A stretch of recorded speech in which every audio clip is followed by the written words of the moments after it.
Мына бәрі де бос символикалық сөз, астарлы сөз, осы бір бостық ұғымы, ой, сөз, өртегім кеп деген өлеңдерде де осындай бір не бар. Адамның қиналысы бар, ашынысы бар. Осы бәрі де бос деген өлеңіңізді, ойыңызды тарқатып айтып көрсеңіз. Енді бәрі де бос, бұл енді бүткіл қоғамды жазған нәрсе. Басы сол күлдіргімен басталады. Төркініне келген қыз, мама мен ажырастым, бүгіннен бастап басы бос дейді. Шешесі, қарғам, сенің басың бұрыннан бос қой, ішінде еш нәрсе жоқ дейді. Бірақ оның тек басы ғана бос емес, қолы ғана бос емес, бәр жері бос болып тұр. Ол бір адам емес, бүткіл қоғамда да бізде бостық өте көп. Содан кейін осы сөзден кейін тура жаңағы пандемияда үйде қозғалмай жатқан кезім, сол бәрі де бос деп бастадық.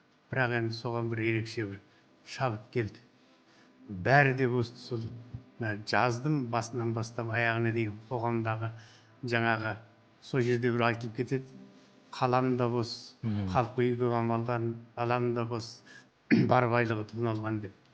Соның барлығы солай айтылып келеді де ең соңында бәрі де бос деп өкінішпен аяқтайды. Ал енді осы өлең сәл ұзындау болды, суыртпалы болды, маған түсінде қайталанған мазмұндар болды ғой дейін деп өзгертейін деген. Сонда Несіпбекке көрсетіп едім.